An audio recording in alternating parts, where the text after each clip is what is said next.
morning and welcome to another episode of Walking with Dog on the Next Ridge. Today I'm over in a place called Pilsden and I got about 9k to do today. It's not a massive one, but there is quite a lot to see as usual. So I am stood here at a place called Lobgate, and no, it's not actually the gate behind me that's called Lobgate. It's the actual area which is called Lobgate. Okay, so what have we got today? We've got 2 pigs to go and bag.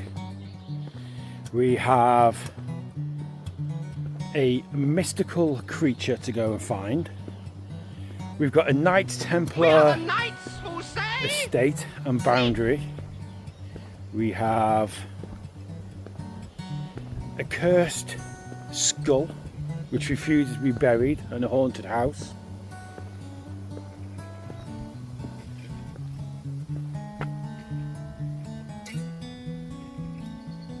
We've got something making noises in the next...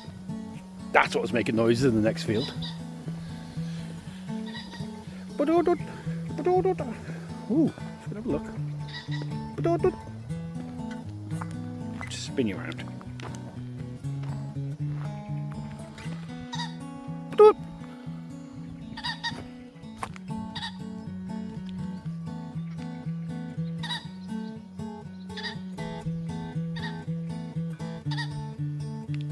That's one of the pigs we've got a bag, but that's much later on. That's actually at the end of the hike. Yes, yes. Ooh-wee. Beautiful, isn't it? But we're not going that way. We're going that way first. We're going down, down, down. I got sidetracked, which is quite normal for me. We've also got a hidden sanctuary, which is part of a historic tale involving King Charles II in the 1600s. We've also got, we're going to cut across 2 trailways, 2 famous trailways, the Jubilee Trail and the Monarch's Way, and we'll discuss all of them when we reach them. And I believe our first one is the mystical creature that we're going to try and find now.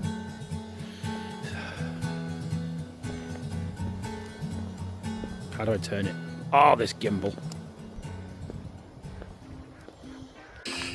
Now I'm hoping I've got this right, because if I haven't, I'm about to walk across someone's garden at 6 a.m. in the morning.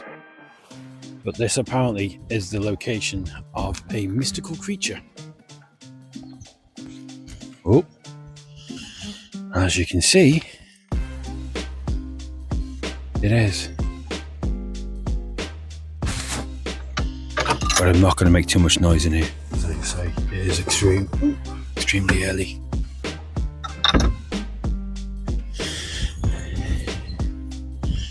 I wonder what it's going to be.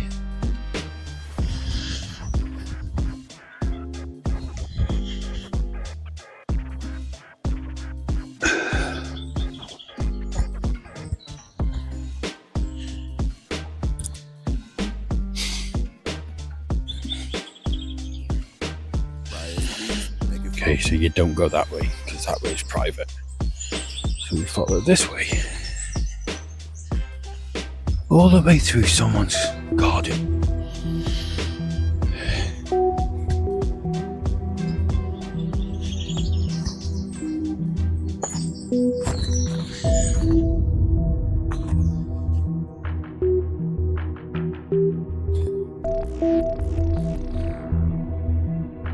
No, not that way, this way.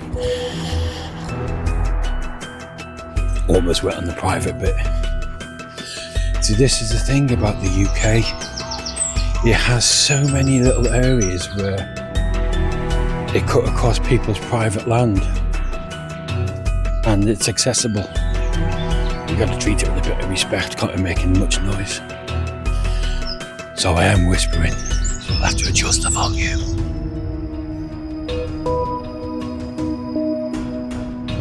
Turning around. Let's get on the hunt. Oh, found it.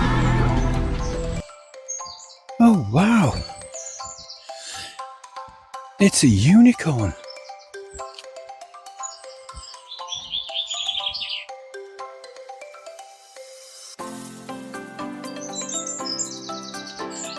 How absolutely awesome is this?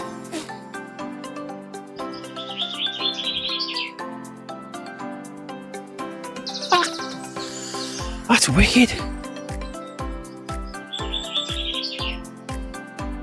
So most places have guard dogs or intruder alarms. Welcome to Dorset, where we have flipping unicorns in our gardens to chase you lot away.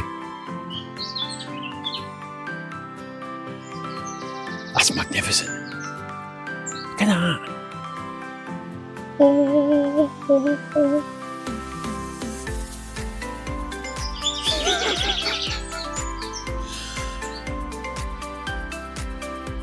I think someone's watching me from the window.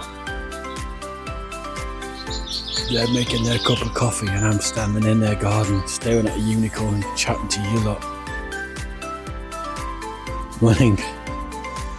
We're gonna go. One sugar.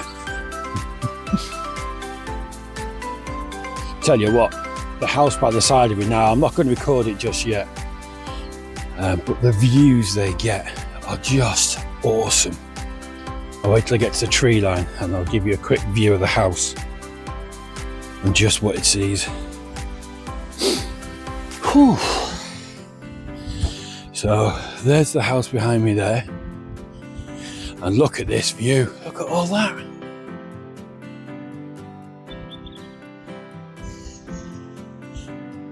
Imagine waking up to that every day. Oh, I bet it looks awesome in the winter, full of snow. When it snows here, because we are quite close to the sea. Which way am I going now? Woo, time to take the OS map.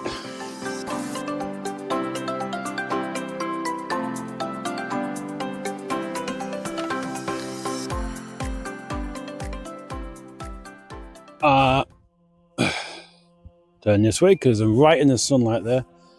Now, if my history is correct, which I'm hoping it is, because it was a long time since I was in school, this is part of the Monarch's Way, and is now a field full of sheep, as I shall show. Okay, a lot of sheepies. But I'm going to go with the year. I'm going to say... and that was a load of shit I just stood in. So the Monarch's Way, in 1651, King Charles II had a bit of a disagreement with Oliver Cromwell. So Oliver Cromwell sent his cronies, a couple of his henchmen, executioners, whatever you want to call them. He sent them off to have a quick chat with old Charlie II, but Charlie did not want to hang around, didn't want to hear what they had to say. Because the whole reality was, they didn't want to talk to him, they just wanted to lob his head off and shove it on the spike, which was kind of the norm back in those days. So we did a runner, and the Monarch's Way it's a trail that he took, but it's 625 miles long. Now, we're not doing that today, and we're not doing that this year, and we're probably never doing it because no one's chasing me to cut my head off. But this part of Dorset, on Pilden, where I'm at now, he was supposed to meet a ship just off, let me just turn you, there, in Charmouth. So he was supposed to go over there one evening, catch a ship and escape. But unfortunately, they never sent the ship. Somebody forgot to tell them. So he had to snake his way across the UK. And he ended up Shoreham-on-Sea. And he made his escape there. But 625 miles all across the UK. No cars, nothing like that. One of the places we're going to now, again, is very, very famous for King Charles, and we'll discuss that when we get close to it. As I just navigate the sheep shit and all the sheep. Honestly, coming from Wales, you think I'd be used to this, but I don't really like standing in sheep shit, especially with new boots on. I think I'm meant to be in this field.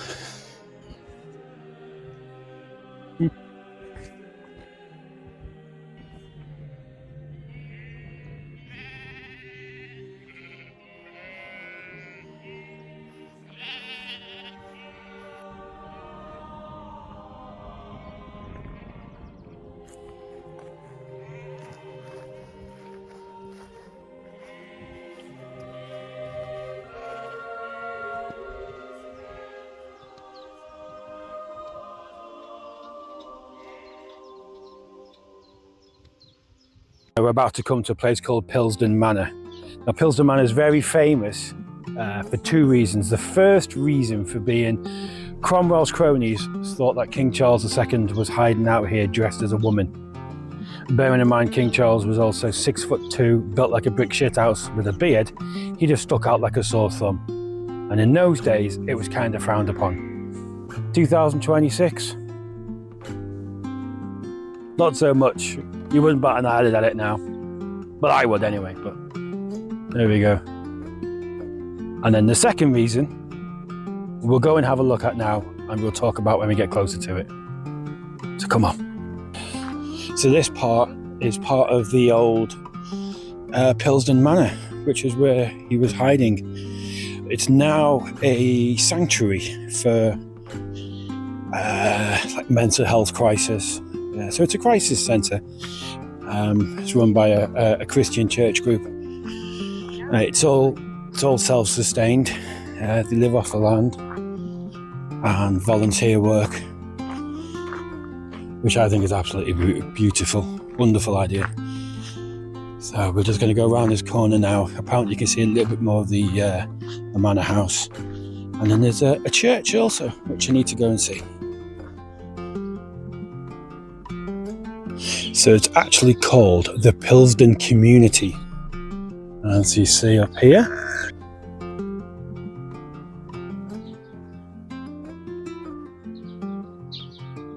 Beautiful. And there's a bit more of the manor house.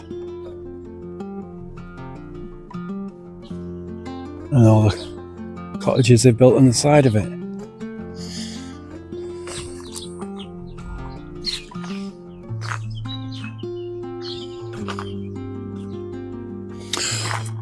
I've just got a glimpse of it. I'm going to throw it up over the wall. Hang on.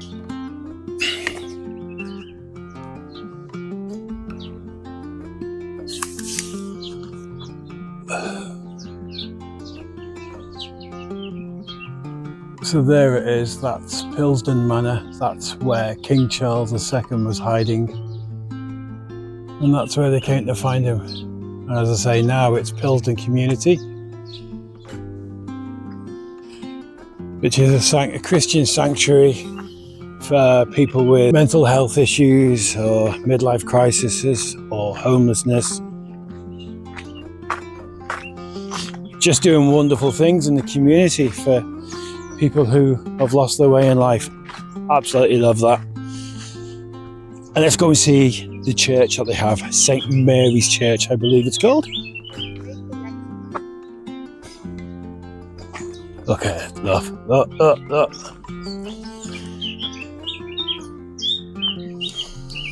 Welcome. Love it. Ooh, hello. And there it is. There's the little church or chapel, which depends on the size of it. Now it is extremely early in the morning, like 7:30. So I don't know if the church is going to be open or not. But we shall go and have a look. Hopefully it is, because there's apparently supposed to be something completely unique about this church. Oh no, morning service, 7:30. Look at this.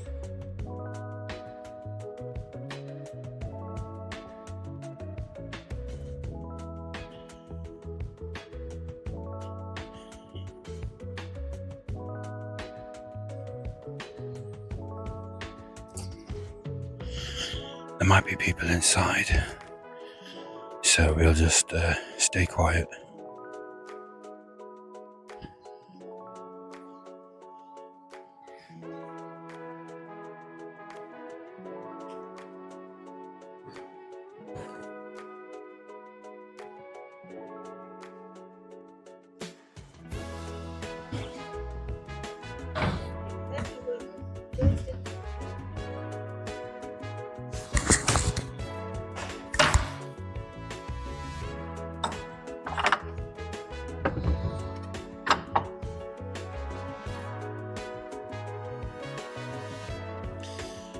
Okay, so this is what's so unique about this place.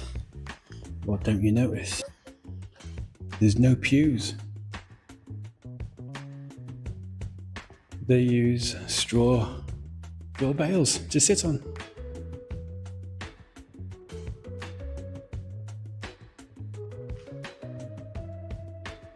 I think that's absolutely beautiful.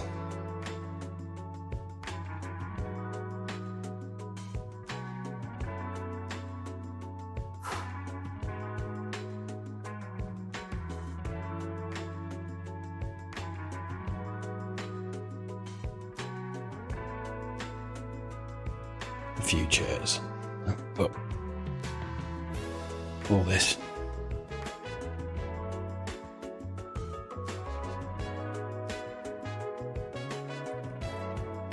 I'm going to turn it off now. It's time to go and say my prayers. And I'm going to carry on the hike. So that was St. Mary's Church. As I was leaving, the bell, the vicar, she started ringing the bell, and the community all came and they were like, "Do you want to stay for prayers?" I was like, "Oh, thank you very much, but I needed to get moving." And it's their sanctuary, it's their safe haven, and I'm an outsider. So even though I really did appreciate the invitation, this is their haven, this is their, like I say, this is their sanctuary, this is their community. It was nice for her to let me in to view everything, but I didn't want to impose. And I know it's God's house, but still, they are obviously recovering from something, and I respect that. We're actually at an intersection now as well, on the Monarch's Way and the Jubilee Trail. As I said, they're both famous trails, but there's nothing as sinister or long for the Jubilee Trail. It's only 90 miles. I say only, but it's 90 miles, and it's... I'll start that again because I absolutely fluffed it. Jubilee Trail is 90 miles of peaceful, tranquil walking, and it was devised and put together by the Ramblers Association. I'm a fully experienced rambling hiker. And it was to commemorate 60 years of their association. I think it was put together in 1995, if my memory serves me right. So yeah, we go on a little bit of it, but not a major amount. We do more of the Monarch's Way than we do of the Jubilee Trail. But I wouldn't mind doing the Jubilee Trail one day.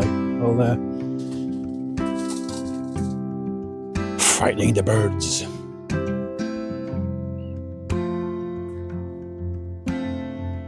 Hey, look, all the little community things.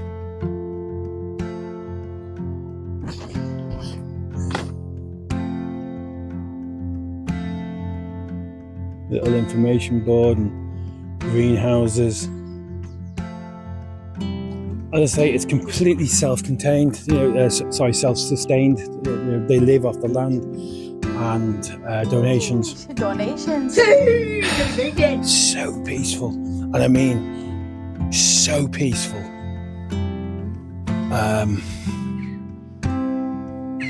Yeah.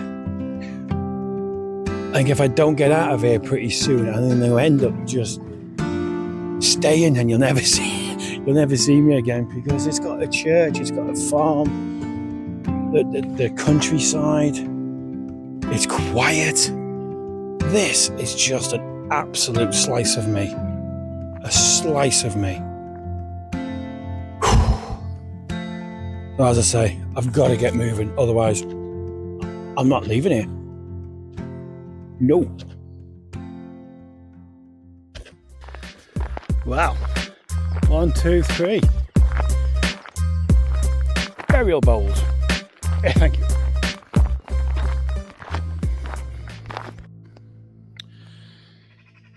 There. That's St. Stephen's Church. So that means I'm getting very, very close.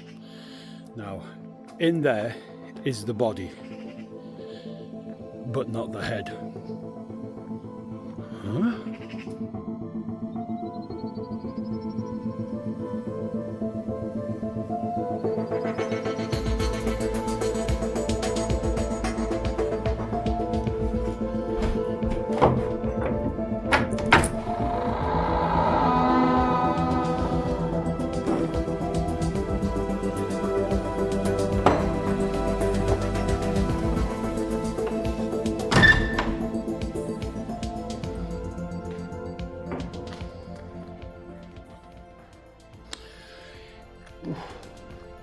This is the Church of St. Stephen's, and I was just coming in. It's a remote place, quite remote to get to. And there's a guy in the lane with his dog, and he was staring at me like, And I said, "Is this the way in for the church?" I said, "I'm trying to find the way in for the church." And he went, "It's here." He went, "What are you doing? What do you want the church for?" And I said, "Because I want to pray." He went, "Oh, are you a Christian?" Oh, I'm a Christian. I'm a God-fearing Christian. So he was. Then he completely changed his attitude. So that was nice. Nice stained glass window, that.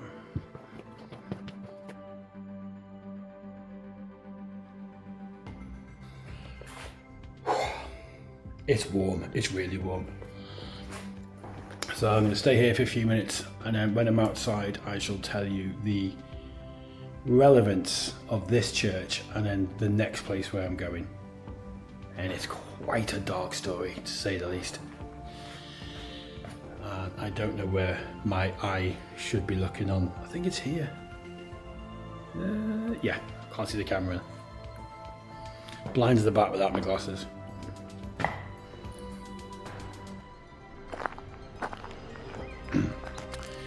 So that's the entrance to the manor house. Betisicum. I could be trying to speak Welsh when I'm saying Betisicoid. Try that again. So that was the entrance to Betisicum Manor. That was the house in that photograph. Well, the manor house. And that is as close as I'm going to get to it, because it gives me the heebie-jeebies thinking about it. So let's get into the story about what is in there. So the story of that place was, in the 1800s there was an enslaved Jamaican slave, and on his deathbed he cursed the house and the village that if his body wasn't returned to his homeland in Jamaica, he would haunt the place. Anyway, he died, and he was buried. They buried him in St. Stephen's Church. Upon doing that, the whole entire village heard blood-curdling screams, and poltergeists and things were being moved and getting messed around with for ages, until they absolutely petrified, didn't know what to do. And then someone suggested they dig him up, chop his head off, and put his head inside the manor house where he was. So they did that. They dug his body up, cut his head off, and put his head inside the manor house. Now, over the years, they've tried to move the head out, apparently, and the screams have started, the apparitions have started, the activities have all started. So every time they put the skull back in the house. Now, this is the actual skull here. And as I just said, I am not getting any closer to that manor, because that just frightens the life out of me. So yeah, pretty cool.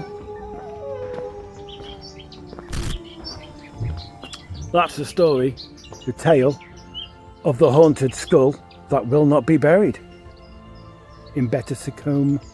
That's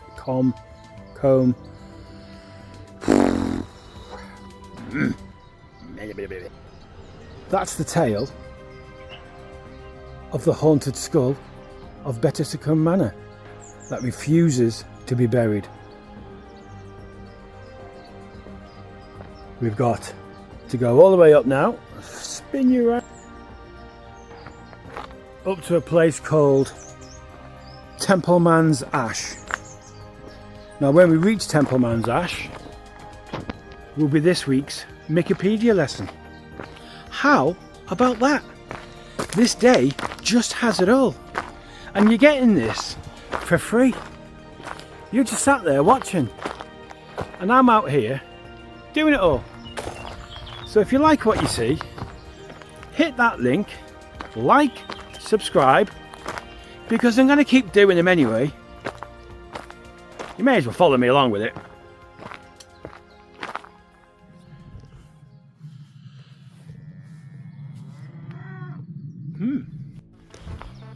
And before that, I've got a peak to bag. And it looks quite inaccessible according to the OS map. But we'll have a look. We'll have a crack.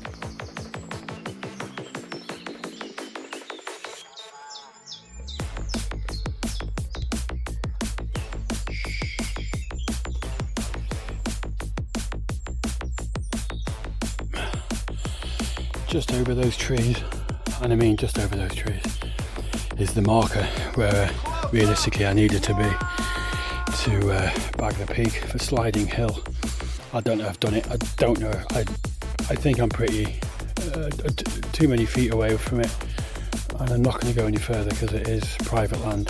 This is still private land as well, and the ground is awful, and I'm tripping over everything. I want to make it back out alive. So I'm going to head back down. So maybe I've done Sliding Hill marker, maybe I haven't. You can't get them all.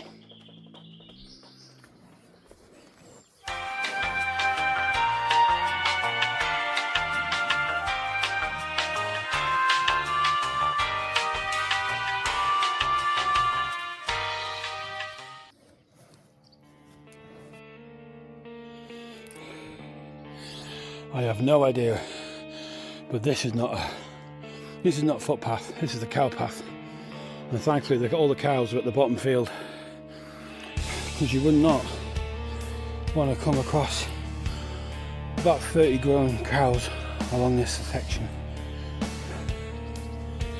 The sooner I get out, the better. See? There they are.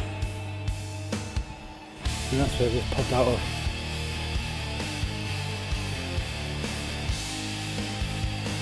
Oh, you fucking ouch. Ow! My life. Oh.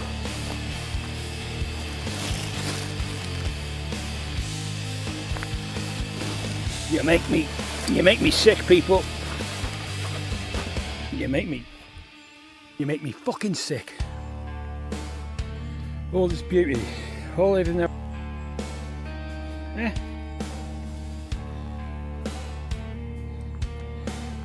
You think it's acceptable just to throw your shit in a hedge? Wankers. Don't worry, I'll take it home for you. Bit of a hike, bit of a trek. So, to keep ourselves going, do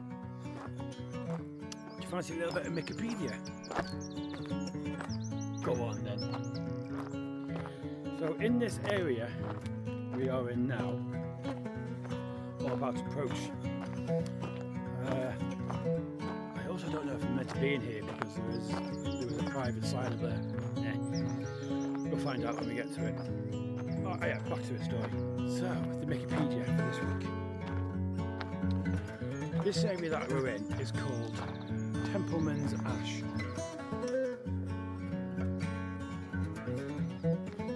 As that sign says. we are entering a place called Templeman's Ash. That was an intriguing name, and it got me thinking, wonder what it meant. Well, I should see what it means. I can hear a lawnmower. I shall stop. Right, we'll try all that again. So that was a tiny little village called Temple. Right, we'll try that again. There's a car coming. There's so much traffic. Yeah. Seen better days, that. Whoa, smell of that rabbit threw me off. We'll give it another go. Oh. Absolutely done. So we've just left Templeman's Ash. And I was intrigued by its name, so I looked into it. And it was named after a returning Knights Templar from the Crusades.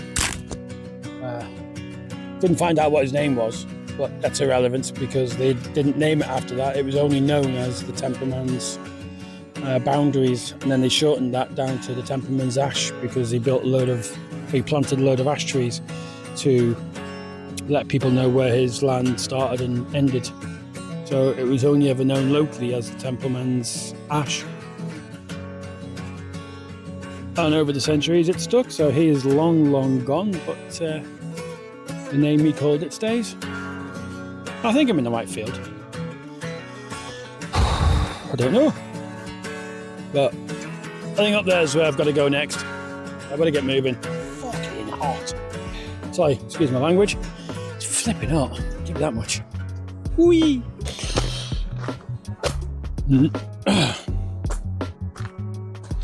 Now we're at the...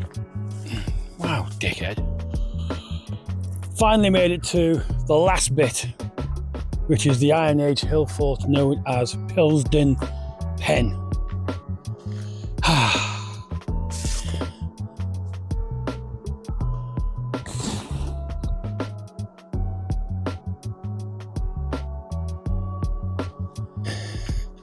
Let's go and have a look at it. So we're just at the bottom section of the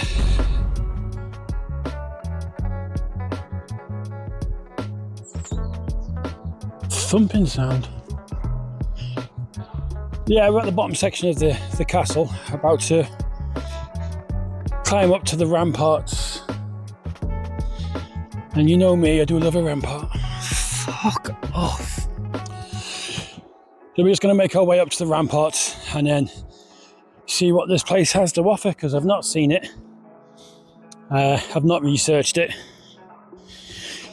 So I'm just going in blind, basically. The only thing I know about this place is it used to belong to a tribe called, this is where I'm going to see if I can get it right, the Durotridges.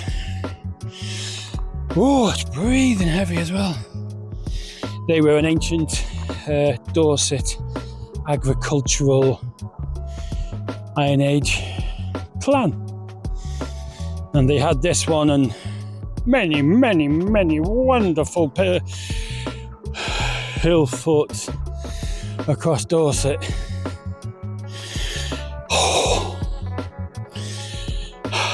Do you know what? Even though it was only a 9k hike, it's been quite brutal. I now understand why they call it the Lob Gate. Because if I'd have started clockwise instead of anti-clockwise, I'd have walked up this section first.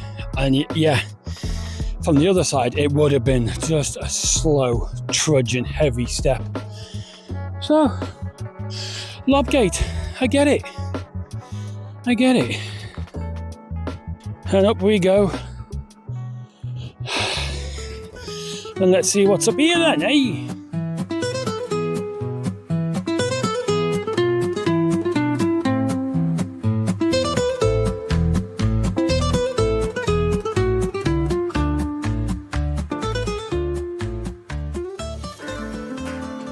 Aye, and there we have it.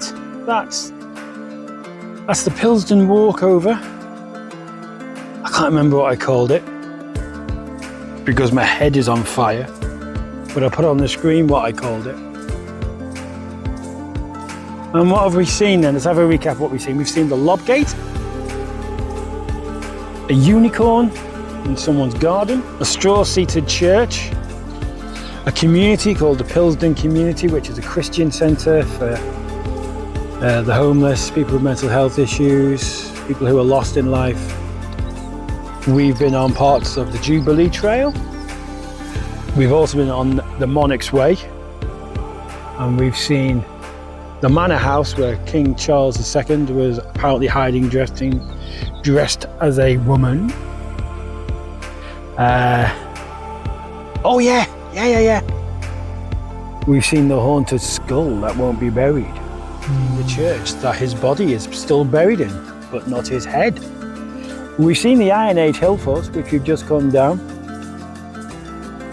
We've seen fantastic views. It's been really nice actually. And as I've got my new boots on. They are well and truly broken in. So thank you for watching. This has been Walking with Doug on the next ridge. It's not a professional production, as you can tell, and I'm glad it's not. It comes with warts and all, mistakes, cock-ups, misreads, sometimes wrong information, but who gives a damn? I don't give a shit. I enjoy doing it and I can continue doing it. So if you're interested, hit that link, hit the like, hit the subscribe button, and I shall see you where? On the next ridge. Look after each other, be nice, be kind, don't be a dick. That's it. That's it.